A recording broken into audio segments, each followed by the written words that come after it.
When the leaves start to change color, you know it's prime time for picking fresh, crisp apples. Sherry Swanson is a personal chef and cooking instructor and is back to teach us about the different varieties and share a healthy recipe. It's always nice to have you here on Connecticut Style. Thank you. It's good to be here. So what I didn't realize is that there's so many different apples in Connecticut this time of year. Lots of different apples, and they're all delicious, but some of them are better for different types of food. Okay. Some are great for just eating out of hand, and other ones are better for pies and baking. Well, give us the rundown, would you? You've brought quite a selection. Well, we have some beautiful apples here. We're going to start with the ginger gold on the end, and that's a lovely green shade with a little blush of pink. Okay. Then we have a Honeycrisp.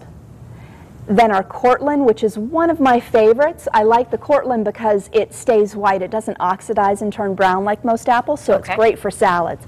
And then next to that is the Gala apple.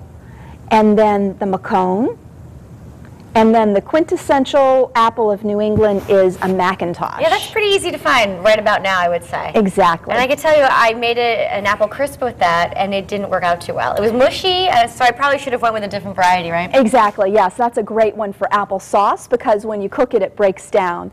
It's very aromatic, so I like to add it into my apple pies, but I like to bulk up the apple pie with something that's crisper, like a Cortland or a Rome or a Honeycrisp. Good advice, Sherry. All right, what are we making today? We're going to make a farro salad because I love to introduce people to new grains. I didn't know anything about this. I didn't know it even existed. It's delicious. It's an ancient grain from Italy. Okay.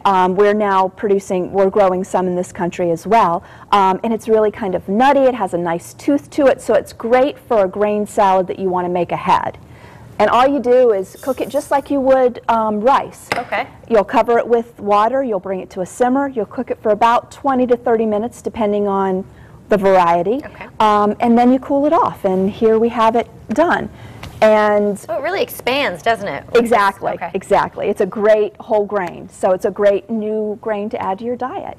We're going to make a really simple vinaigrette. All right. For this. And I see maple syrup there. Yes, it's perfect for this time of year, right? Exactly. Okay. Fall makes you think of all those New England flavors like maple syrup. So we've got some lemon juice, some maple syrup. We're going to use a little bit of balsamic vinegar, about 3 tablespoons. So 1, 2, 3. And then always a little bit of salt. I like to put the salt in with the vinegar and the lemon juice because it seems to melt quicker. Okay. And then some olive oil, about a 1/4 cup. Well, that's pretty simple. Something you would have lying around. Exactly. I always have all of these things lying around. And now we'll move on to the salad. So this is what the farro looks like when it's already cooked. Should it go right into the bowl? Put it right in. Okay. So I've just cooled it off because I don't want it to wilt all the other ingredients. And then we have lots of delicious flavors. We've got some dried cranberries. Everything's going in Pop here? it in. Okay. Yep.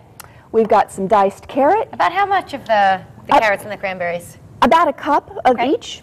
And then these are pecans, but you can use any kind of nuts you like. I'm from the South, so I love pecans. I say pecan up here. Yeah, well, pecan, they're all delicious. Tomato. Exactly. All right. And then there's some of our Cortland apples that we've chopped up. I did put a little bit of lemon juice on them because that helps them from oxidizing, although the Cortland doesn't do it. Okay. And then we just have some parsley and some scallions. Great. And you put that in there.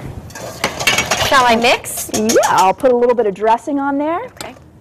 Sherry, tell us about the farm and your upcoming classes. Oh, we have some great classes that we're doing. We're doing a lot of team building right now. It's really popular when you're trying to get a group together in a corporation to get them to work together outside of the office. In the kitchen would do it, right? Exactly, exactly. So we love to make fresh pasta because that kind of... That'll test your patience for sure, right? Exactly, and it brings the kid out in everyone. Oh, have fun. It's a lot of fun.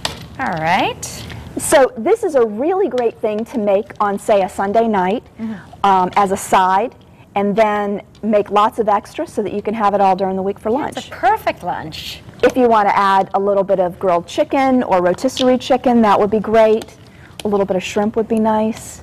That's it, huh? That's it. That's all there is to it. Pretty easy. Exactly. So you're teaching classes at Middlebury Consignment, correct? Exactly. We've got some grilling classes coming up. We've got some fall dinner party classes. We're doing lots of team building, like I was saying. That's great. A lot of fun. All right, can you stay till the end of the show? Because I know we're going to want to taste this. Absolutely. All right, and you can find the recipe, of course, on WTNH.com. Sherry, thanks again for being here. Thank you. Coming up next, we'll give you a preview to Art Farm's Circus for a Fragile Planet. That's when Connecticut Style returns. Don't go anywhere.